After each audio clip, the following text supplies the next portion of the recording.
საღამოშვიდობისა პატრიოტული მაღრუბლებო, ეთერში გადაცემა საუბარი მოძღვართან. დღეს ჩვენი გადაცემის სტუმარი ბრძანდება ქუთაისის მთავარანგელოს და ტაძრის დემსახური დეგანოზი პეტრე კამონია. დაგულოცეთ მამა პეტრე.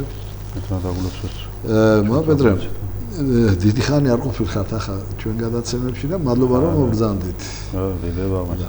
მოდი დავიწყოთ. მამა ვიცით რომ თანდათან დიდ მარხვას უახლოვდები და ყოველი კვირა განსაკუთრებულად გვამზადებს მარხვისთვის, შეგვაგონებს და გამორჩეული სახარებები ახლა ხო უძღები შვილის კვირა გექვია ამ კვირას ხო მამა პეტრე და მოდი აი ვისაუბროთ ნამდვილად საოცარი სიყვარულის სიტყვებია როცა უფალი გეუბნება მამა ყოველთვის უციდა შვილს და დავიწყოთ ამ სახარებების განმარტებით. კარგით, აღმოვიკითხოთ და მე ეს თხრობა გადმოცემულია ლუკა მახარებლის მიერ მე-15 თავში. მერმე იტყოდა და რქვა: კაცა ვისმე ესხნეს ორძე და რქვა უმრწმეს მან მამასათვისა. მამაო მომეც მე რომელი ხვდების წილი სამკვიდრებელისა და განუყომად საცხოვრებელი იგი. და შემდგომად არა მრავალთა დღეთა შეიკრიბა ყოველი უმრწმეს მან ძემან და წარვიდა შორსა სოფელსა. და მუნ განაბნია ნაყოფი იგი ის. რამე თუ ცხოვრობდა იგი არაწმიდებით. და ვითარცა წარაგომან ყოველი მისი იგი სიყმილი ძლიერი მას სოფელსა და იწყო მან მოკლება. და მივიდა და შეუდგა ერთსა მოქალაქესა მის სოფლისა. ხოლო მან წარავლინა იგი ველად თვისა ძოვნად ღორთა. და გული ეტყო და განძღებად მუცლისა რქის ამისგან რომელისა სჭამედ ღორნი და არავინ სცის მას და მოეგორა თავსათვისა რქვა რაოდენ სასყიდლი დადგინებული მამისა ჩემისა ხმად სპური და მეაქა სიღმილითა წამწყდები აუზდგე და წარვიდე მამისა ჩემისა და რქვა მას მამაო წოდე სად მიმად და წინაშე შენსა და არღარღის ვარმე წოდება ძეთ შენდა არამედ მყავმე ვითარცა ერთი მუშაკთაგან და აღსდგა და მოვიდა იგი მამისათვისა და ვიდრე შორსღა იყო იხილა იგი მამამა მისმან და შეეწყალა და მირბიოდა იგი და დავარდა ქეთსაზე და მისა და ამბურს უყოფდა მას და რქვა მას ძემან მან მამაო წოდე სად მიმარდა წინაშე შენსა და არღაღის ვარმე წოდება ძედ შენდა რქვა მამამან მისმან მონათათვის და გამოიღეთ სამოსელი პირველი და შემოსეთ მას და შეაცუდ ბეჭედი ხელსა მისა და ხამლნი ფერხთა მისთა და მოიბძვარაკი იგი ჭამებული და დაჰკალთა ჭამოთ და ვიხარებდეთ რამე თუ ძე ესე ჩემი მომკვდარიყო და განცოცხლდა წარწმედულიყო და იპოვა და იწყეს განცხრომად და იყო ძე იგი მისი უხუცესი ველსა გარე და ვითარცა მოვიდოდა და მოეახლა სახლსა მას ესმა ხმა სიხარულისა და განცხრომისაი და მოუწოდა ერთსა მონათაგანსა და კითხვიდა ვითარმედ რა იარს ესე ხოლო მან რქვა მას რამე თუ ძმაი შენი მოსრულ არს და მამამა შენმან დაკლა ზვარაკი გიჭამებული რამე თუ ცოცხლებით მოვიდა იგი ხოლო იგი განრისდა და რა უნდა შინა შესულად ხოლო მამაი მისი გამოვიდა და ლოცვიდა მას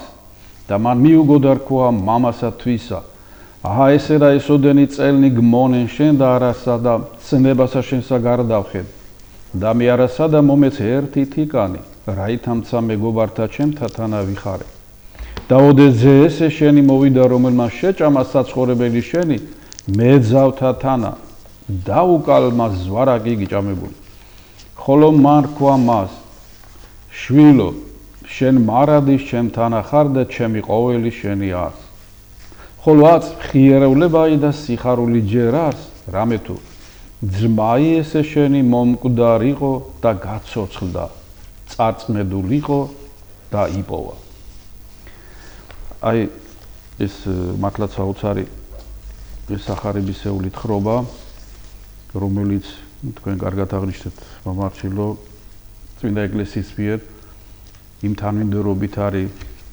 განსაზღვრული, რომელიც ჩვენ თითოეულ ჩვენგანს დიდ მარხვისთვის შეამზადებს, ანუ ამ უდიდესი დღესასწაულის მოახლოებისთვის, რასაც უფლის აღდგომა ქვია და ჩვენ ვიცით, რომ აღდგომის მარხვის დანიშნულებაც თავარი ის არის, რომ ადამიანი შეემზადოს მარხვით, ლოცვით, სინანულით, რომ რაც შეიძლება ჩვენ განწვედინი, ჩვენ ცოდვილნი დავუღიცნი, მივეგებოთ ამ უდიდეს დღესასწაულს. და შინაგანი სამყარო ადამიანისა ისეა მოწყობილი, ჩვენ ვიცით და ხვდებით, რომ ურთულესი მექანიზმი ადამიანში შინაგან. ადამიანი არა მარტო ხორციელი არსება, არამედ სულიერი არსებაც. ამიგავით ჩვენ რას ვგებულობთ, რომ პიროვნება, რომელიც რა თქმა უნდა მამა და ყავს ორი ძე, ერთი მიდის უმცროსი და გამოითხოვს თავის წილს მამისაგან და მამაც თან ხვდება, მიაქვს მას თავის წილი, თავის ქონება, ასე რომ თქვა და გაფლანგავს თავისი უგუნური ქმედებებით. და იმდენად გაღარიბდება შემდეგ, იძულებული შეიქნება, აი, ღორების მოჯამააგირედ დაუდგეს რაღაც. იქაც კი შიმშილს ვერ იკმაყოფილებს, ღორების სალაფავს ღებულობს და დგება მომენტი, როდესაც გონს მოეგებაო და რანაირ ფიქრს იწყებს, რომ რამდენი მოსამსახურე ყავსო მამაჩემსო. პური არაკლიათო. ავდგები და წავალო მეცო, ვთხოვო მიმიღოს, მაგრამ არა როგორც შვილიო, არამედ როგორც ერთი მოსამსახურეო ისე მიმიღოსო, რომ მაგრამ მანამდე რასამობს კიდე რომ მივალ და ვეტყვი უბრალოდ მიმიღი არა, ვწოდეო. ცად მიმარდა წინაშე შენსავ. და ეს გაფიქრება, ეს გადაწყვეტილება, რაც თავარი ადგილია, თავარი მომენტია ამ მონანულ შვილს მოყავს მოქმედებაში, ანუ მართლა გადადგამს ნაბიჯს და მიდის მამასთან. და ჩვენ ვკითხულობთ, რომ მამა ელოდა, მამა შემოეგება, მამა ასე ვთქვათ, გულში ჩაიხუტა.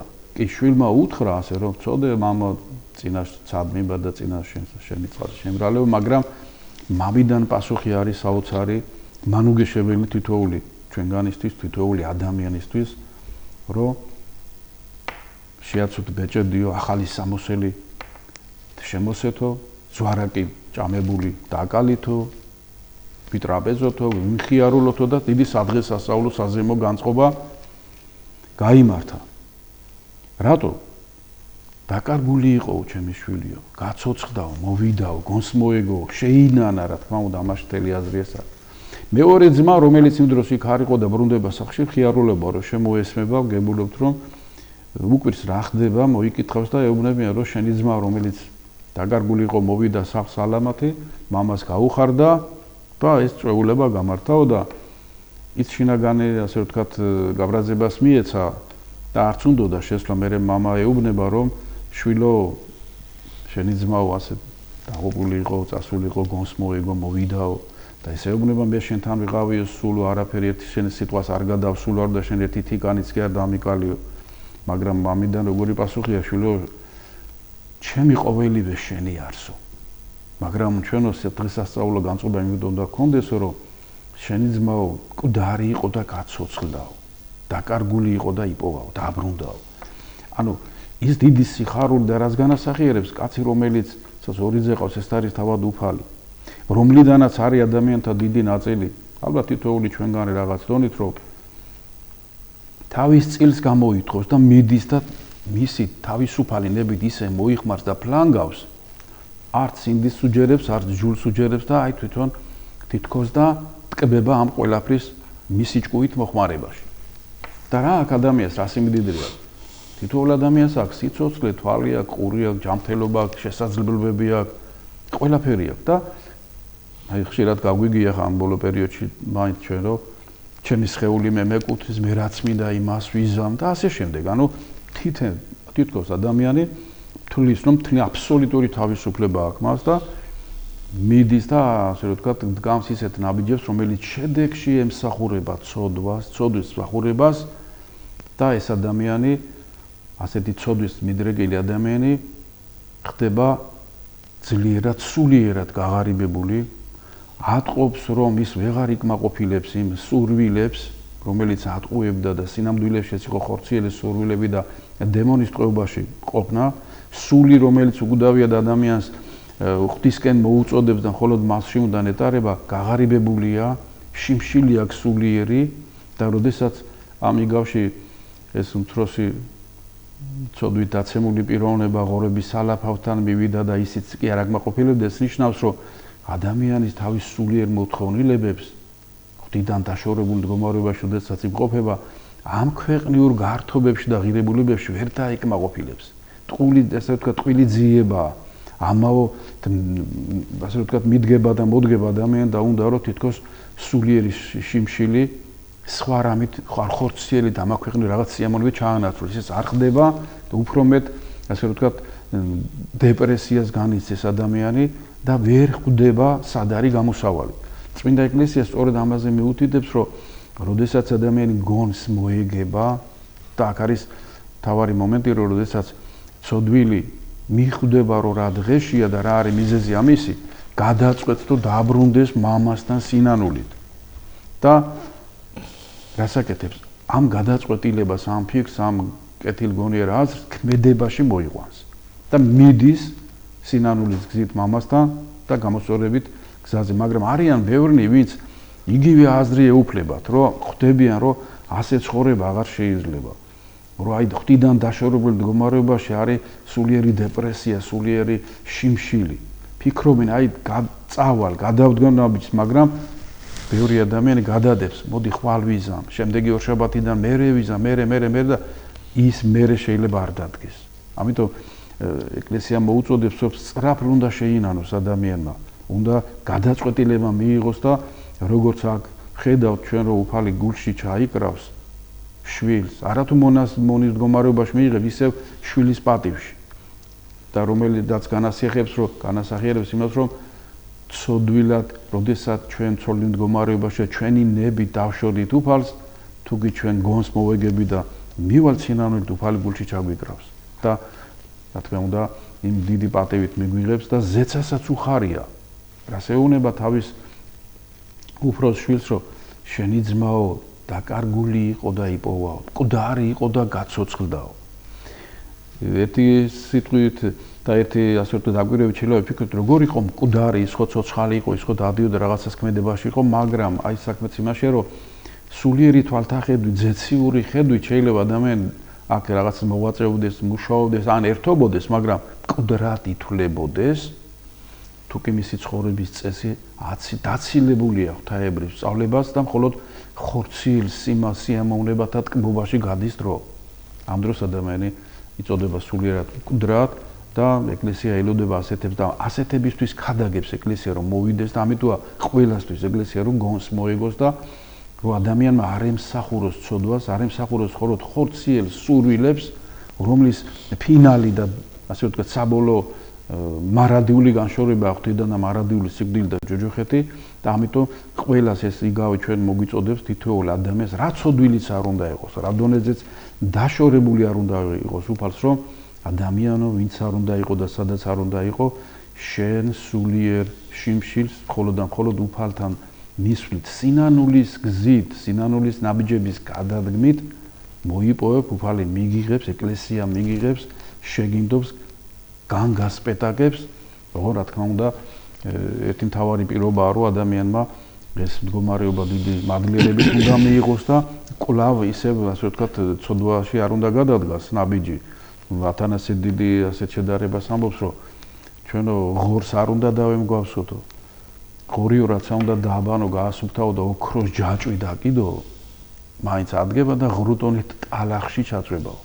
აი ასეთ მდგომარეობაში არ უნდა იყოს ადამიანი და უნდა მიხვდეს თითოეული ჩვენგანი, რომ ჩვენ უპირველესი საქმე გვაქვს სულიერ ღირებულებათა წდომა, სულიერი საქმეების აღსრულება და ისეთ მდგომარეობაში ჩვენი თავის ჩაღენება, როდესაც სული მესაჭია. სულიერად ჩვენ გამჟით და შეიძლება ბევრი რაღაცა გვინდოდეს, მაგრამ არამედ სული. სული. ბევრი რაღაც შეიძლება გვინდოდეს ჩვენ ხორციელ რაღაცა სიტყვის თქმა თუ საქმის აღსრულება, მაგრამ როდესაც გონებით ჩვენ ხვდებით, რომ ეს არ არის მოსაწონი ღვთისა, სულის დამღუპელი გზა, აღვიკვეთოთ, არ ვაკეთებთ, არ ვამბობთ და შეიძლება გაფიქრების დონეზეც კი შევებრძოლოთ. ეს უკვე მაღალი დონეა, მაგრამ ის რომ მთლიანად გადაშვებული იყოს ადამიანი აი ხორციელ ცხოვრების წესში და იქიდან გამოსვლა არ უნდადეს, ეს მართლაც საოცარი საშინელი მდგომარეობა, რასაც სულიერი სიკვდილი ქვია და სულიერი მკვდრატყოფა, მაგრამ ეკლესიას ძალუც თუკი ჩვენ დაუჯერებთ, რომ ისევ კვლავ გამგვაცხოვილოს თითოეული ჩვენგანი, აღვადგინოს და ისევ სამოსელი პირველი შეგვმოსოს. ეს ადამიანს თავად უნდა უნდოდეს და რაც მნიშვნელოვანია და საიმედოა ყველა დიდი სასიხარულოა, უფალს თავად სურს. ჩვენ ვიცით, რომ არ არსებობს და არც უარსებებია არასდროს ერთი ადამიანიც კი არ ყოფილა როდესმე, რომლის დაღუპვა ღმერთს უნდოდეს. ამიტომ ღმერთის სიყვარული არის და ჩვენ იონეს სახარებაც გვაუწყებს ესრეთ შეიყვარა ღმერთმა სოფელი ესე, რომ ძეთვისი მხოლოდ შობილი მოსცაო მასო. რატომ ისცა? კაცობრიობის გამოხსნისთვის მსხვერპლად გაიღო უფალმა იესო ქრისტემ თავისი უბიცეს სხეული ჯვარზე მიიტანა, გამოგვისყიდა, ღვთის წინაშე შეგვარი გაღმერთა და ეს მადლიერებით უნდა მივიღოთ ჩვენ უნდა და ვისაც ეს წამს და დაიჯერებს ის რა თქმა უნდა გადარჩენილთა რიგებში იქნება. თუმცა თავისუფალი ნებარჩება ყველას, ზოგს ესმის, შეიძლება თავით დაუქნიოს ამას ან მოისმინოს კიდევაც ასეწავლება, მაგრამ თუ თავისუფალი ნებით მოქმედებაში არ მოიყვანა თავისი გადაწყვეტილებანი და არ გადადგა ნაბიჯი გამოსწორებისა, ცოდვის და სიბილწის ჩამოშორებისა, რა თქმა უნდა მარტო იმის თქმა რომ ჩვენ გამოსხსნილი გამოსყიდულები ვართ, ასე ვთქვათ ავტომატურად სამოთხეში ვერავის ვერ შეიყვანს. ამიტომ ძალიან დიდი მნიშვნელობა აქვს ამიგავით თითოეულმა ჩვენგანმა გარკვეული დასკვნა გამოვიტანოთ, რომ უფალთან დაშორება არის დამღუპელი, სულის წამწყვდელი, ხოლო სინანულით მისვლა უფალთან ეს არის მაცხონებელი და გადამრჩენელი და ამიტომ ამ შეიძლება თქვას ამ სულიერი პროგრამით უნდა შეუდგეთ მარხვას. საერთოდ ამით უნდა ვიცხოვროთ, სხვასაც მოუწოდოთ იმედიანად, ეს ერთ-ერთი დიდი იმედიანი ადგილია წმინდა წერილისა, რომ ნებისმიერ დიდმა ცოდვილმა რა უკიდურეს ცოდვაშიც არ უნდა იყოს ადამიანი, რომ არ იფიქროს, რომ აი მე რამე შეიძლება რაღა აზრი აქვს, მე იმხელა ცოდვილი ვარ, იმხელა რაღაცები მაქვს, ისე დაშორებული ვარ ამ ყოველივეს, ჩემი გადარჩენა შანსი არაა და არავითარ შემთხვევაში თავისუფლება აქვს ყველა ადამიანს ელოდება ზეციური მამა, ოღონ უნდა მოვიდეთ სინანულის ნაბიჯებით ჩვენ უფალთან. ძირითადად ეს პეტრე ხანდახან კაცი გვეჩვენება, ხო, ყველაფერი ეს სწავლებაც თუ ამასა გავაკეთებ ჯოჯოხეთში მოხვდებით, ასე დავიჯებით, ასე და ამ სახარებიდან გამოდის სიყვარული, ღვთისა, მზადება. უფალმა იცოდა მის შვილი რას აკეთებდა. კიდეც ურუშობდა, კიდეც ერთობოდა ამ ხანაგებთან ერთად, ხო, ახალგაზრდებთან ერთად, მაგრამ პირველივე მოსვლას და მის შეძახილზე რომ ვწოდე შენ წინაშე და მაპატიე, გულში ჩაიკრა. შესაბამისად ჩვენ ახსარებებს ვიბარებს, მას და თქვენ ღმრლები ვართ, სასულიერო პირები ვართ და აი ახსარების დროს ადამიანი როგორ უნდა მოვიდეს. როგორ უნდა კი ჩვენ გვესაუბრება, მაგრამ უნდა წარმოვიდგინოს ის ღმერთს ესაუბრება. ღმერთს ეუბნება, ჩვენ მოწმე ვართ ხოლმე მისი ახსარების, ხო? რა თქმა უნდა, ახსარები ერთ-ერთი საოცარი საიდუმლოება არის უფლის მიერ დაარსებული ეკლესიაში და ამას ერთ-ერთი უდიდესი მნიშვნელობა აქვს სულიერი მოწესრიგების საქმეში. ისევ და ისევ რომ მკვდარი ვიყავდა გაცოცხლდაო შედიცმაო. ჩვენ რომ ამ სიკვდილიდან სიცოცხლეში შევიდეთ, ღვთის წინაშე უნდა შევინანოთ ჩვენი ცოდვები და ეკლესიაში როგორი სწავლება ამ კუთხით, რომ ადამიანი რა თქმა უნდა ახსარებას თავის სინანულით თავის ცოდვებს უყვება და ახსარებას აბარებს უფალ იესო ქრისტეს. უბრალოდ ამ საიდუმლოს აღსრულებაში უფალმა ნება დაართო ხელდასხმულ ნაკურთხ სასულიერო პირს მოусმინოს ახსარებელს ადამიანს, რომელიც ღმერთს აბარებს ახსარებას და შენდობის ლოცვა წაუკითხოს უფლის სახელით. ეს რამე და ერთ ჩავერთებით თქვენ საუბარში. უფალმა ისიც იცის რა ცოდვა აქვს მას ჩადენილი. რა თქმა უნდა. ხო. რა თქმა უნდა, ჩვენ ყოვლის და იქ რო წარსდგები, რომ მან იცი შენი ყველაფერი და ამ დროს ტყუილი ხوار საფრთხად შეიძლება. ხო, ეს სხვა საკითხია, ჩვენ არ უნდა ჩავთვალოთ ისე, რომ მოდი ერთ რაღაცას მოვინანიებ, ერთ რაღაცას დავტოვებ შეგნებულად, როდესაც ადამიანმა მტკიცედ წამს, რომ შენ უფლის წინაშე აბარობს ამბობს შენ აღსარებას შენ ცოდვებს ჩამონათვალს და სინამდვილეს გამოხატვა და გინდა ჩამოშორდი ამ ყოველივეს და გინდა ამიდან განიწმიდო ბუნებრივია შენ პირველ რიგში უნდა კონდეს იმის მყარი რწმენა რომ შენ ყოვლის მცოდნელ უფალს ესაუბრებ მაგ ყველაფერი იცი შენ რაღაცას ცდილობა იმისა რომ თითქოს დამალო თვითონ ადამიანს ავნებს ამიტომ მოძღვარიც ყოველთვის აღსარებას ეუბნება რომ გულახდილად თქვი გულწრფელად თქვი ნუ მოგერიდება შენ ჩემ წინაშე არ ამბობ აღსარებას მეც ასე ვთქვათ მოძღვარიც ზრწის და მოძღვარიც განიცდის ამ პროცესს რამე თუ ისიც დგას ამ უდიდეს საიდუმლოში მონაწილეობას ღებულობს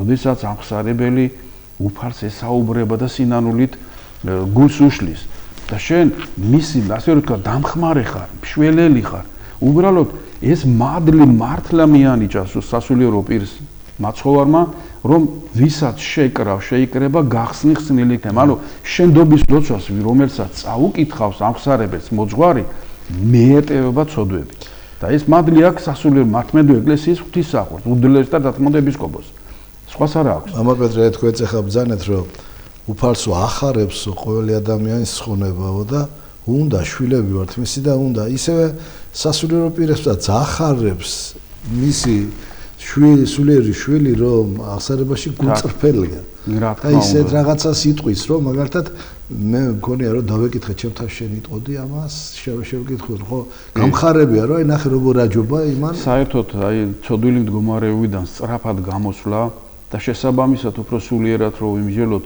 ეშმაკის უხილავი მარწუხებიდან თავის დახსნა არის შენი თავისუფალნებით აბსოლუტურად ყველაფრის თქმა არ უნდა შეგეშინდეს არც სიცხვილსაც უნდა აჯობო როდესაც ადამიანი გადაწყვეტს რომ მოინანიოს გულწრფელად თუ ცრემლიც დაჭირდეს და გულახდილად ამბობს ამ დროს ასეთი ადამიანზე შეიძლება ძალიან დიდი ჯილდოც დაეშვას ღვთისაგან რა ჯილდოა ეს სწრაფად შეიძლება ესეთი საქმეები მოუგვარდეს და მოუწესრიგდეს თავადაც რო არ ელოდებოდა იმიტომ რომ უფალი ყველაზე მეტად ადამიანიდან ითხოვს მის გულს გულის განწმედას და გულის განწმედის ყველაზე უპირველესი ნაბიჯი ეს არის როდესაც თავისუფალნებით ადამიანი ამბობს თუ რა ხდება მის გულში როგორი სიბილწე ტრიალებს როგორი ცოდვისკენ აქ მიდრეკილება რა ხდება და უფალს ევედრება რომ მიშველე დამეხმარე შემეწია ამ ცოდვაში ჩავარდი ეს ცოდვა შეგნებულად გავაკეთე კვლავ მეებრძვის დამეხმარე ტირი ცრემლი მოდის ხდება რომ დიდი ცოდვა ჩაიდინა თუ ჩადენილი აქვს და რა თქმა უნდა სინანულის ხარისხიდან გამომდინარე შეიძლება ჟულის კანონით ადამიანს ამა თუ იმ ცოდვის გამო რაღაც გაკვეული ხანი შეიძლება დიდი ხანიც კი სიწმიდესთან მიახლება აეგრძალოს თქვა ზიარებიდან განარიდონ მაგრამ ჟულის კანონში ამავე დროს ისიც წერია რომ მოძღვარს სასულიერო პირს უფლებას აძლევს უფალი ამ ჟულის კანონი რომ აღმსარებლის სინანულის ხარისხის მიხედვით შეუმოკლოს განჩინებული სასჯელი შეიძლება თუ აქ დაუშვათ ერთწლიანი ზიარებიდან გაყენება რამოდენიმე თვეზე დაიყვანოს 5 წლიანიც ასევე თქვათ 1 წელზე დაიყვანოს ვიმეორებ ეს არის აღსარებლის სულიერი ასე ვთქვათ განწყობა მისი გამოსწორების სული რომელიც ღვთის წინაშე მხოლოდ მოძღვართან ჩანს დანარჩენი ადამიანი იმას ვერ ხდება და ამიტომ არ შეიძლება განკითხვა არც მოძღვრისა და არც აღსარებელისა როდესაც ზოგმა იცის რომ თქვათ ასეთ ადამიანს რა უნდა ეკლესიაში ან ის როგორ აზიარა ასე მალე თუ რაღაცა ჩვენ არ ვიცით ეს არის ძალიან ფაქიზი თემა საოცარი საკვირველი თემა საკითხი ისეთი საიდუმლოება რომ პირდაპირ სულიწმინდა ეხება ადამიანის გულს მოძღვრის ხელით თავად მოძღვარსაც და შეიძლება სწრაფ განიკურნოს ადამიანი ფეხზე გაცოცხლდეს უამისოდ აი ზოგს ერთი ცდომილებაცაა ბევრმა იცის რომ თქვათ აი ღმერთის წამს მოძღვრის არ მწამს და მე თვითონ თქვათ ვაბარებ აღსარებას ღმერთს და თქვათ ესაუბრება უფალს ეს შედეგიანი აიცით რატო არა ასე რომ თქვათ იმიტომ რომ დასტური არა აქვს ასეთ ადამიანს მიეტევა თუ არ მიეტევა შეიძლება 1 საათი საუბრობ უფალს ევედრო მაგრამ რა იცი მოგიტევა რატო იგივე თქვათ ვიცით ნათლობა არის აუცილებელი ხო ნათლობა აუცილებელია და ვერ გადარჩება ეს წერია ვინც არ მოინათლება მოუნათლე ადამიანი რო დაადგეს ღვთის წინაშე და იძახოს მომნათლე უფალო მინდა მთელი ცხოვრება რო იძახოს და გარდაიცვალოს თუ ამ პროცედურაში არ მიიღო მონაწილეობა ბუნებრივად არჩევა მოუნათლა მიუხედავად იმისა იძახო და თუ არ მივიდა იქ სად ვინც უნდა მონო ანუ აღსრულება უფალმა ეკლესიაში დაარს ისევ რო იძახო მაპატიე თუ არ მივიდა იქ რო უფალმა დაარსა ვისაც მიეტევებაო ან ადამიანს თუ აწყენიეთ და ხო არ მივედით და არ უთხარით მაპატიე და ეს მაგალითად არც იმას ნიშნავს რომ თქვა ადამიანმა პირად ლოცვებში ღვთის წინაშე არ პატიება არ ითხოვოს და არ ევედროს უფალს მოტევება მაგრამ აი მტკიცედ უნდა წამდეს რომ თქვა ადამიანი თქვა ხვალდილით მიდის მოძღვართან აღსარებას რა თქმა უნდა საღამოთი უნდა ჩამოწეროს განიხილოს თავისთავად მთელი გულწრფელობით პატიება თხოვოს უფალს ევედროს მომიტევე უფალო მაგრამ უნდა წამდეს და ჯეროდეს რომ უფალი მიტევების საბოლოო ასე ვთქვათ აღსრულებას მის მიერ დაარსებულ ეკლესიაში მისი მოძღვრის ხელით აკეთებს როგორ ამბობს წმინდა მამები ვინ სულიერ მოძღვარს ემორჩილება ის თავად უფალს ემორჩილებაო ამიტომ ეს ძალიან დიდი პროცესი მისი დაარსებული პეტრე აი ნათქვამი რომ არის არ წესი არ რაეგება და ვერ ცხონდება ორი კატეგორია ადამიანების ხო ვით შეგნებულად მე არ ვამბობ რომ ერთსაც ეშმაგიებდეს და ავათ არის და ფსიქიურად ვერ არის ხო გაწონასწორებული ასეთ ადამიანებზე ის თავს მოიკლავს მას წესი არ აეგება და ის ვერ ხო ცათასასუფეში ვერ შევა მეორე კატეგორია უფალი ამბობს შეიძლება ძეკაცისაო კაცმაო უარყოსო მაგრამ სულიწმუნდის უარყოფაო გმობელი ხო სულიწმუნდის გმობელი ვერ დაიმკვიდრებს ცათასასუფეველსო და სულიწმინდის გმობა ხომ არის ტაძრის გმობა იმიტომ რომ სულიწმინდის დაწესებულია ტაძარი ეხლა ცოტა მაგისეთი საკითხია მამაჩილ პირველი რაცაც რასაკითხიც არის რომ თქვათ ვინც თავს იკლავს შეგნებულად ან საღმდგომარეობაში და ხო ასე თქვათ და გიწერილ სტოებს და შემდეგ ანუ ის მდგომარეობა როდესაც შესწავლილი იქნება ეკლესიის მიერ მოძღვრის და ეპისკოპოსს წარედგინება თუ საეკლესიო განჩინება ამას რა არა ეგოს წესი და წესაგება რა არის ლოცვავედრია მისათვის რომ უფალმა აცხონოს და თუ ადამიანმა თავისნებით უფალზე მარადიული ბეჭედით თქვა რომ არ მინდა და წავიდა და თავის სულზე ხელი აიღო ეს ძიმე მდგომარეობა ეკლესია არ ლოცულობს რაც შეეხება სულიწმინდის გმობას ეს არის შეგნებული მდგომარეობა ისეთი ადამიანსა რომელიც ხვდება უფალს იცის მისი ქმედებები ყველაფერი მაგრამ შეგნებულად ეწინააღმდეგება სიწმინდეს როდესაც ჩვენ ვამბობთ რომ თქვა თუ ვინმე ტაძარს ებძვის ან თუ გიცასულიერებს ან თუ გინ ეკლესიას ან თქვა აწამებდა ვიღაცებს ყოფილა შემთხვევები რომ კი რა თქმა უნდა ღვთის წინაშე მაგრამ მაინც თუ სინანულში მოდის ადამიანი თუ ისე გავიდა მაგას თუ ისე გავიდა გააჩნია რასაკეთებდა თუ გმობაში გავიდა რა თქმა უნდა მას წესი არ აიგება მაგრამ შეიძლება იყოს რომ თქვა ეკლესიას ანგრევდა ამაში მიიღო მონაწილეობა შეიძლება სასულიერო პირის შეგნებულად რაღაცა უმტრო და მოვიდა აღსარებაზე და თვითონ გადაწყვეტილება ქმედება როდესაც ადამიანი მოდის და სინანულს ნაბიჯს დგამს ეს თავად არის იმის გამოხატულება რომ მას ამ უდიდეს ცოდვაში მთელი არსით მონაწილეობა არ მიიღე და რატო წმინდა მამები ასე რამეს ამბობენ რომ ვინც ამ საშინელ ცოდვაში ჩავარდაო რასაც გმობა ქვიაო მას სინანული არ ეძლევაო ამიტომ ისინი მართლა არ მოდიან არ არის ეს მდგომარეობა ჩვენ ვფიქროთ ადამიანი გმობაშია და თქვა მოვიდა მოძღვართან და იცი მამა ესენი ჩავიდნენ გმე ასე და ვიფიქროთ ახლა ჩვენ რომ თითქოს ამას ეს ჩაუდენე აქ წერე რომ არ მიეტევება წადი შვილი შენ არ მიგეტევება ასე რაღაც არა რახან მოდის ეს ნიშნავს რომ იქ არის დარჩენილი ასე რომ თქვა ადგილი ქმედება და შეიძლება სულიწმინდის გმობის სწავლებას მიიღოთ რომელიც სექტანტობაა თქვა და გმობაში იყო ავრცელებდა კიდევაც ეწინააღმდეგებოდა სიწმინდეს მაგრამ გონს მოეგო ხვდებით ამიტომ მთელი არსით თუ რა დონეზე იმყოფება ამ გმობაში ამას ადამიანები ვერ საზრავს უფალი საზრავს ყველაზე კარგი მაგის მაგალითია პავლე მოციქული პავლე მოციქული ხო დადიოდა ქრისტიანებს როცა ხო გამოუტადნენ განაჩენს რომ ისინი დაეხოცათ ეს აღნოსხავდა ყველაფერს წერდა მაგრამ თავად მოექცა მერე ხო ახლა პავლე მოციქულის საერთოდ საოცარი პიროვნება საოცარი შეიძლება ვთქვას ერთ-ერთი უდიდესთაგანი საერთოდ ქრისტიანულ სამყაროში მაგრამ პავლე მოციქულის მოქცევა იმდენად საკვირველი იყო, რომ პავლე მოციქულის თვითონ ქმედება ეკლესიის წინააღმდეგ ბრძოლა და ჩვენ ვიცით რომ მიდის მთელი შემართობით დამასკოს გზაზე, რომ იქ არსებული ქრისტიანები დააპატიმროს, დაიჭიროს, იმიტომ რომ ძველი აღთქმის მართალის ჯულის საოცარი მიმდევარი იყო და ქრისტიანობას აღიქვამდა როგორც სექტას, ანუ მისი საყვარელი ღვთის სარწმუნოების მოწინააღმდეგე არ იცოდა. მას ეგონა ემსახურება უფალს და როდესაც ვიცით რომ საოცარი გამოცხადება რომ ქრისტე რომ ამბობს მოგწყვიტავს ასე გონია რჯული აღასრულა ზუსტად ეს საულ რას მდევნი მეო და ვინ ხარო შე დაუბრუნდა და შვადღია და ისე გაანათებს რომ თვალს დაუბრუნდება და რატომ დევნიო მე უბრუნებ პავლეს ხო და აი როგორ ამბობს მამები რომ უფალმაო ამ პავლეს მოქცევით ასეთი რამ უთხრა რომ პავლეო მე შენს გულმოდგინებას შენს ჩემდამი მსახურებას ვღებულობ ის ანთებული მიდის დაიცვას ჯული ვღებულობ მაგრამ პავლე შენ ცდები გზებში ანუ შენ ისინი კი არ უნდა დევნო იმათთან უნდა იყო და რა თქმა უნდა პავლე მოციქულმა მე ამის შემდეგ ისეთი დიდი შემართებით ისეთი დიდი გზა გაიარა სახარების იმდენი რამ დაითმინა რომ საოცარი იყო აი წმინდა იონე ოქროპირი რომლის სცენებაცაა დღეს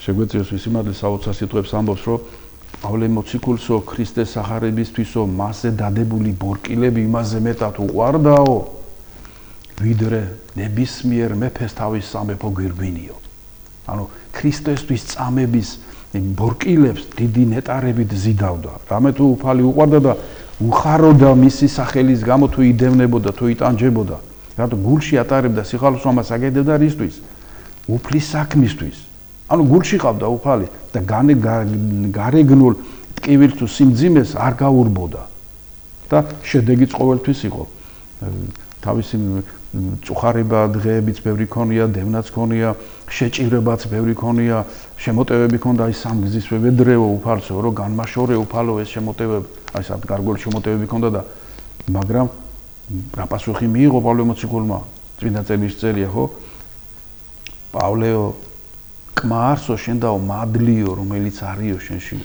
რამე თუ ძალი ჩემი უძლურებაშას შინა სრული ქმნებისო ანუ შენ ხო ხარ უძლური თითქოს არ შეგეძლია მაგრამ იცოდეო როცა უძლური ხარო მაშინ გაძლევ დიდ ძალას და საქმე მაინც აღსრულდებაო და მე ამბობდა რომ მირჩევნია უძლურად ვიყო და უფალი ჩემთან იყო და საქმეები ვაკეთო ვიდრე თითქოს და როგორი რაღაცა რომ როდესაც ადამიანი ძლიერათა და რამებს ასრულებს შეიძლება ფიქს მიეცეს რომ ამას მე ხო არ ვაკეთებ და როდესაც თითქოს და არ შეგეძლია რაღაცას ვერ აკეთებ და აი ბევრჯერ სასულიერო პირებსაც ქონია თავის ცხოვრებაში თავის მსახურებაში რაღაც ესეთი მომენტები რომ მართლა რაღაც უძლურად რაღაც არ შეუძლია თითქოს რაღაცის ზღვარზია მაგრამ მე ჩაამთავრებს მაინც მსახურებას ყველაფერს და ატყობს რომ რო არა მართლა ღვთის შეწევნა ამას ვერ დაასრულებდა იმიტომ რომ ახლა უხილავი რაღაც ამას ვერც მრევლი ხედავს და ვერც სხვა ასე ვთქვათ თვალი ეს შინაგანი განცდა რომ რაღაც გარკვეული ეტაპს გადის ადამიანი შენ როგორ ანათქვამი გააკეთე ის რაც შენ შეგიძლია და უფალი გაგაკეთებებს იმას რაც შენ არ შეგიძლიაო ამ შენი შესაძლებელი მაქსიმუმი დაანახო რა თქმა უნდა ეგ არის ღვთის სახურებისათვის თავდადება ისი არ უნდა ვთქვათ რომ ვთქვათ აი რაღაც მოდი არ შემიძლია მოდი ხო არ გადავდო ვარი ხო არ უთხრა თქვა ვინმეს თქვა თუ მეუბნება რაღაც სახურების აღსრულებაზე და ასე შემდეგ.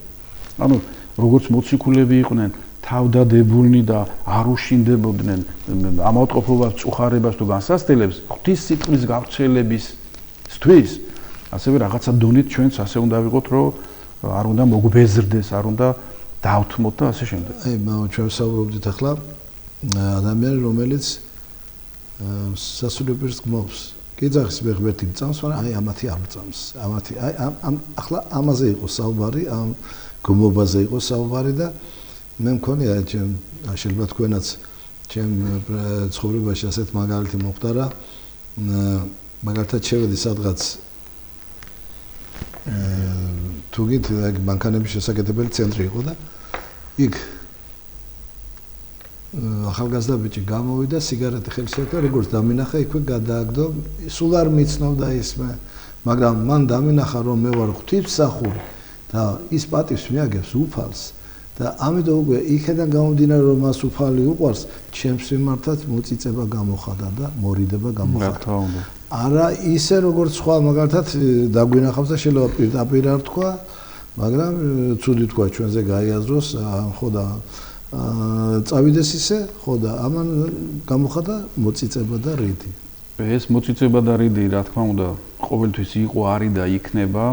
ისეთებიც იქნებიან, ვინც ებრძვის, შეგნებით უნებლიეთ და უარყოფს თუ გმობს, უფალს მის მსახურებს, უფალი ბრძანებს, ხო უკეთ უმემდევნეთ, თქვენც გდევნიან, ჩემი სიტყვა თუ შეისმის, თქვენსაც ეს პროცესი ყოველთვის იქნება. აქ არის ერთი რამ გასათვალისწინებელი, რომელიც ალბათ პირველ რიგში ჩვენ მოძღვრებმა ყურად უნდა ვიღოთ და რა გაგებით, რომ მაინც 100 თვალი 100 ყური რო იტყვიან გიყურებს, თითოეული ჩვენი ქმედება შესწავლილია, გვაკვირდებიან და ჩვენ ალბათ სადღაც სწორიცაა, რომ თუ სხვა შეიძლება ეპატიოს ერთი რაღაცა, შეიძლება შენ არ გეპატიოს, ეს არც ცუდი გამოხედვა, ცუდი რაღაც სიტყვის თქმა, ქმედება რაღაცა და ამიტომ ამას დიდი სიფრთხილე უნდა, ამიტომ დიდი პასუხისმგებლობა. მოგოთხოვება ჩვენ. ხო და ამიტომ რომ შეიძლება არის ადამიანები, არის მორწმუნე და ესეთი კატეგორია, რომელიც მართლაც ჩვენ ცოტა რაღაცაში დაბრკოლებული რო გნახოს, ის წმენაში არ დაბრკოლდება. მან იცის, რომ შენც ადამიანი ხარ და შენც წამოდგები ფეხზე და ასე შემდეგ, მაგრამ არის ისეთი ხალხი,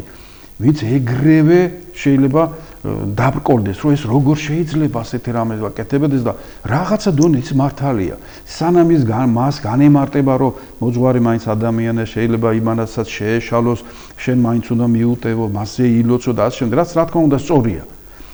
ამ დაბრკოლებაში მაინც მაქსიმალურად ადამიანები რო არ აღმოჩნდნენ, ამიტომ ჩვენზია სასულიერო პირებზია თითოეული ჩვენი ცხოვრების წესი, ქმედება დასაკვირვებელი, რომ ვიღაცა საბაბი არ მივცეთ. თუ კი ვინმე ცილისწამებლად მოქმედებს და თქვათ არ გეკუთვნის და ისეთ რაღაცებს მოგახვევს თავს და გაგივრცელებს, რა თქმა უნდა, ხა ძიმია, ტკივნეულია, მაგრამ შენ შინაგანად სიხარული გექნება იმ გაგებით, რომ შენ ხო იცი, რომ ეს რა გაგიგეთებია და პირდაპირ დევნაა და რომელსაც სხვა პერიოდშიც უკეთებდნენ, მაგრამ თუ კი მე ისეთი რამ ჩავიდინე, რომელიც მართლა არ უნდა ჩამედინა, რომელიც გავრცელდა თუ დაინახა სხვამ და ამით ასე რომ თქვა ხალხმა საყვედურის თქვა ჩემზეც, ეკლესიაზეც, მე როგორ შეიძლება მარტო ის ვიძახო, რომ იცი ხალხო, მე მაინც მღვდელი ვარ და ასე შემდეგ. ესე იგი, მე სინანულში უნდა ვიყო. შეიძლება ის ვაშკაცობაც მეყოს, რომ მრევლის წინაშე თუ ხალხის წინაშე გამოვიდე და თქვა, რომ ნამდვილად შემეშალა, დავარღვიე, ასე შემდეგ და სინანული გამოვხატო, როგორც წესდარიგია, მაგრამ რა თქმა უნდა, ჯობია ფრთხილად ვიყოთ, ყურადღებით ვიყოთ და ჩვენ თუ სხვა სიყვარულს უქადაგებთ, რა თქმა უნდა, ჩვენ სიყვარული უნდა დავანახოთ. ამიტომ დიდი საქმე, დიდი პასუხისმგებლობაა. იმიტომ რომ ქრისტეს განვასახიერებთ. მის წარმოიდგინეთ, ჩვენი შემხედვარე უნდა მიხვდეს საერთოდ უცნობმა და ურწმუნო ადამიანმა, რა არის ეს სარწმუნოება ასეთი. რა ხდება? აი, ასეთი ერთი კარგი ახსნა აქვს სამღვდელო ჯვარს. მაგალითად, ჩვენ ჯვარს ვატარებთ, ხო? როგორც მღვდლები, მაგრამ როგორც ქრისტიანები შიგითაც ვატარებთ პატარა ჯვარს, ჩვეულებრივ როგორც ადამიანები. და რას ნიშნავს, რომ სამღვდელო ჯვარიო? ერთი ძალიან მომეწონა ასეთი აღმოვიკითხე, რომ როდესაც მღვდელი ჯვარს ატარებს, გარეგნულად ისო ფაქტიურად ამბობს ასეთ რამეს, რომ აი ხალხო, შემხედეთ მე ჯვარს მისტარების ახსნით. შემხედეთ მე და მე ჩემი ცხოვრების წესით განახებთ თქვენ რა დაითმინა უფალმა ჯვარზე.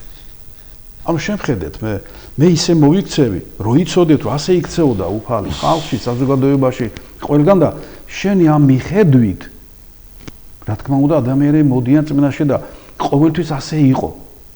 კი, ჩვენ ახლა რა თქმა უნდა 13 ეპოქას დაშორებული ვართ დროის მიხედვით. რა თქმა უნდა, არც ისე დიდი მოღვაწე არ ვიქნებით და როგორც იოანე ოქრობერი ამბობს, აღარ იქნება ის დრო, რომ იყოს მეორე პავლე, აღარ იქნება. მაგრამ პავლე მოციქული ამბობს, მობაძოთ ჩემ დაიყავით ვითაცა მე ქრისტესა.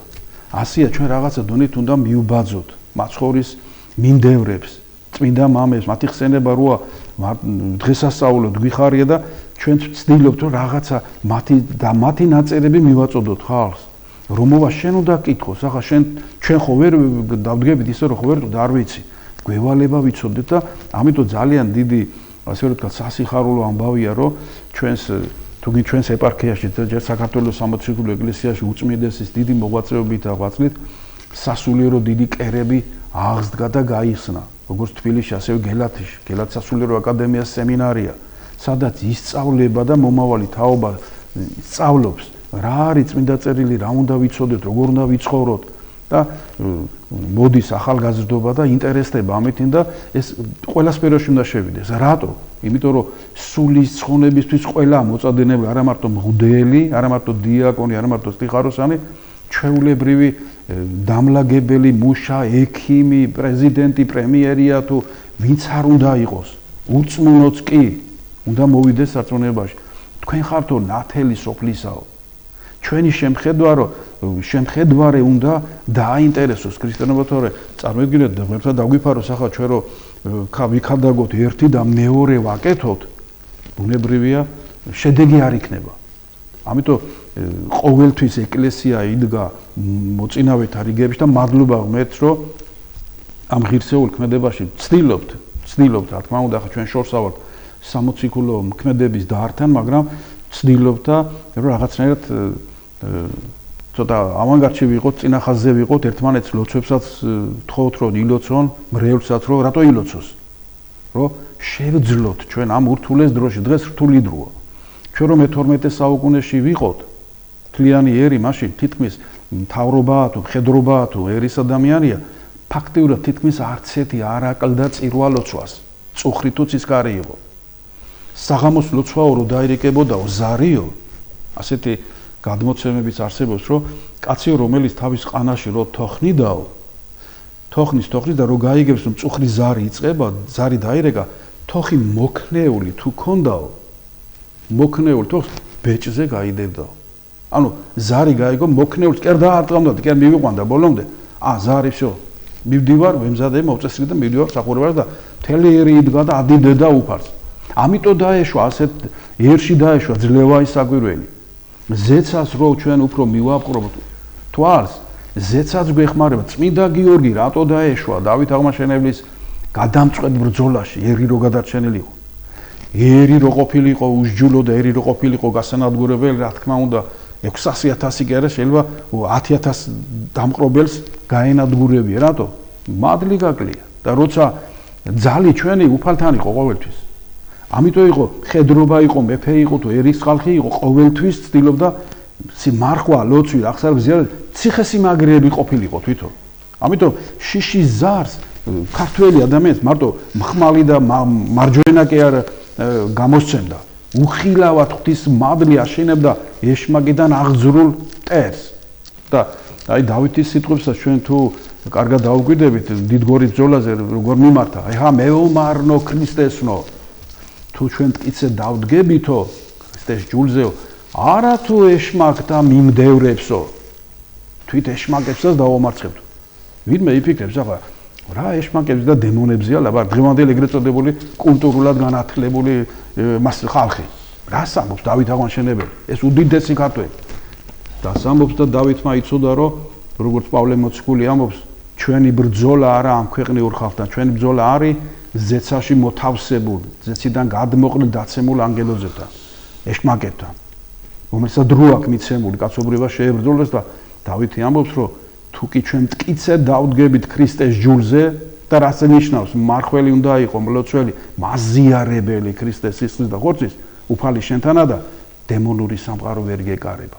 ვერ გეკარება დემონური სამყაროთ აღძრული მტერი, ეს ოსმალი იქნება, თურქი იქნება თუ სპარსი იქნება. მოდის ადამიანი, იგი მაგრამ ძალა არა აქვს იმას. შენ გაქვს ღვთაებრივი ძალა. მიტო იყო შენი ერთი მოქნევით 10 რო ეცემოდა. მართლა მაგარი კუნთები კი არ ქონა მარტო ქართველებს. ეს ძალა და ეს შემართება ეძლეოდათ. იმ მომენტში ეძლეოდათ. განა შიშის განცდაც ქონდათ, მაგრამ კუნთიანებიც ყოფილა და ჩვენ რიცხობრივად ბევრი შენებული. შიშის განცდის რაღაც მომენტიც ქონდათ, მაგრამ ეგრევე რწმენი ძლევდნენ უფალი ლოცულობდნენ და უფლის რწმენით ეძგერებოდნენ მტერს და გამარჯვებაც ამიტომ იყო. და გამარჯვებას თავის თავს არ მიაწერდნენ. ისევ და ისევ მოიქცეოდა ერი და სამადლობელი მსხვერპლ შეწვრით წირვალოცვას აღავლედნენ გელათი, ვარძია თუ ასე შემდეგ. ისევ და ისევ თაობებს ზრდიდნენ ქრისტეს და დღემდე ამიტომ მოვიდა მართლმადიდებლობა. ნაბედრე, აი თქვენი სიტყვებიდან გამომდინარე, დღეს საქართველოს უჭირს, ნამდვილად უჭირს და ბევრი მომხდურებიანი მოდიან. დიახ. და ამ დროს რომ მოდიან, ვიძახთ რატო მოდიან და იმიტომ მოდიან რომ შენ უფალმა მოგცა 64 და შენ 64-ს ვერ უვლი. შენ ტოვებ 64-ს და გარბი ხარ ეგრეთ ჯოჯოხეთში. ამგეს რო გითხო ისა 64 და ისა ჯოჯოხეთი. ჩვენ სამშობლოზე ასე ფიქრობენ, ესე რაღა საქართველოს დავბადეო, მაბადიოს ღმერთმა ასეთოს რომ ამბობდა, ამასაც ამბობენ. ეს შეიძლება ითქვას მამაარჩილ ლოგიკური შედეგია იმისა, რომ თაობა, რომელიც იზრდება მხოლოდ ხორციელი სიამოვნებების გათვლით, უფრო მეტად ეძიებს ასეთი ადამიანი ისეთ ადგილებს, ისეთ ქვეყნებს, ისეთ გარემოებას, სადაც ამ ხორციელი სურვილების დაკმაყოფილების ცენტრებია, თქვათ ევროპა, ამერიკა და შემდეგ. და როდესაც ადამიანი სულიერად იზრდება და სულიერებას ნეტარების გემოს გაიგებს და ხვდება, რომ საერთოდ პირველ წყაროსთან ყოფილ ვარ მე საქართველოში. იმხელა სიწმიდეებია, იმხელა კვართიდან მომდინარე მადლს რო ადამიანი იგრძნობს, რაღა გინდა შენ თურაშაულის პატრონია დღეს შეძედა ბანთასო. აგერ გაქვს სიწმინდე, მეორე იერუსალიმ წოდებული მცხეთა, უფლის კვართია, გელათია, ბაგრატია, სიწმიდეებია, უამრავი. შენ თუ მარხვით ლოცვი და აი სწორი მდგომარეობდი შენ უფლისკენ გადადგამ ნაბიჯს, აუცილებლად ისეთ მადლს იგრძნობ, საერთოდ თელ დედამიწა რო გაჩქონ არ გინდა. აზრს გებულობ ცხოვრებისას, როგორც უფალი ბრძანებს, ჩემმა პოვნელმა სიცოცხლე პოვაო. ესე რა გადაარჩენს საქართველოს? ისევ და როგორც ვიბრძოდით და თქვენ რო თქვით. პირველ რიგში ქართველი ადამიანი ბრძოლას, ხილულ ბრძოლას მაშინ იგებდა ნებისმიერ მტერთან, როდესაც თავისი თავში არსებული ბრძოლა მოგებული ქონდა ეშმაკთან. მარხვით, ლოცვით, აღსარებით, ზიარებით. ეს გაძლიერებული ტაძრები, როგორც პავლე მოციქულმა ტაძარი ხართ თქვენ სულიწმიდის. ეს ტაძარი და სულით ანთებული, გაძლიერებული ხალხი ორი დაამარცხებდა 2000. 100 წამეგენას დაამარცხებდა. იმიტომ რომ შეუძლებელია უფლის მხედარს აღუდგეს წინ დემონური ძალების თელი მილიარდიანი არმია. და თუ საჭიროა და საჭირო რო გახდა, წმინდა გიორგი დაეშვა. და ბიბლიაში ჩვენ ასეთი ფაქტი წაძველახტვა შეახწერილი. ებრაელებს როგორი საოცარი შეწევნა ჰქონდა, აი სურვილნა შეიძლება ნახოს, წაიკითხოს. ანგელოზმა ებრაელებთან, ჩეულებთან მოსული მტერი ერთ ღამეში 185,000 დაიძინა ხალხმა კარვებში მტერმა და დილით ვერ გაიღვიძა 185,000-მა ერთმა ანგელოზმა ჩამოიარაო და წაიყვანა ამდენი სულები. ანუ დილას დაასცენ საყვირი, კარვებიდან ხალხი არ გამოდის. რატო? ერთი ანგელოზი დაეშვა ზეციდან. და თუ ჩვენ ღირსი ვიქნებით, რა გარემოდგომილი მტერიც არ უნდა შემოგვიახლოს, შეუძლებელია, რატო ეშმაკ ზალაკ, მაგრამ უძლიერესია ღმერთი ქრისტე. მოდი ჩვენი გადაცემაც სრულდება და ასეთი სიტყვებით დავამთავროთ. თუ ჩვენ ღმერთთან ვიქნებით და ეს ჩვენმა ისტორიამ აჩვენა, ჩვენმა წინამორბებმა გვასწავლა, ჩვენ ვერავინ ვერ მოგვიგებს ომს. მაგრამ თავარია ჩვენ ღმერთთან ვიყოთ. ქართველი კაცის მიზანი არასდროს არ იყო უპირველესად მტერზე გამარჯვება. უპირველესად იყო გაემარჯვებია თავის გულის სიღრმეში არსებული იმ ვნებებთან და ცოდებთან, რომელიც ქრისტეს ჩამოაშორებდა. და ამ ომს რო იგებდნენ და ქრისტეს გულით გრძნობდნენ, ხილი იყო, მაინც ვაჟკაცები და კაცური კაცები და კაი ქრისტიანები იყვნენ, ამის ფასიც უნდა აშენდა ეკლესია მონასტერს, ბრძოლა იყო, არც ერთი არ იმალებოდა თავგანწივრით ეკვეთებოდა მტერს. ქრისტეს ეკლესიის დასაცავად და მომავალი თაობის დასაცავად, რომელთა ლოცვითაც ჩვენ მოვედით. რომელთა ლოცვითაც უამრავი დიდი შეწევნა ზეცაში და შეიძლება პირდაპირ თქვას, ალბათ ნამდვილად ჩვენ გვწამს და გვჯერა, რომ ის განჩინება და ის მარადიული ხვედრი, რაც ქართველ ერს აქვს, რომ მეორეთ მოსვლამდე საქართველო იქნება. უწმინდესმა ძანო საქართველო გადარჩება, მაგრამ აი რამდენი როგორ ეს არის რამდენი გამრჩევით. გადარჩენილთა რიგებში უნდა ვიყო და გადარჩენა არ ნიშნავს ფიზიკურ ომში ვინ მოკვდება, ვინ არა. სულიერად უნდა გადარჩენო, რომც მოკვდე და რამე მოხდეს. გარდაცვალების შემდეგ შენი სული ჯოჯოხეთში არ მოხდეს. მზად იყო სიკვდილისთვის, ანუ სათასასუფლებისთვის. აქ დედამიწაზე ჩვენი სამყოფელი მარადიული არა. ჩვენ მოველით ცათაშინა მოქალაქეობას, როგორც მოციქულია მოს. ასე იყო თელი წინაპრები. დღესაც ამასაა, ჩვენ ვერ შევცვლით ქრისტიანობა. რაოდენ გასაგვირი არ უნდა იყოს, არ თავაზობს ადამიანს, რომ შენ ამაებს ყველაფერს თუ შეასრულებ, მილიარდი წელი იცხოვრებ დედამიწაზე. არა, კაცო.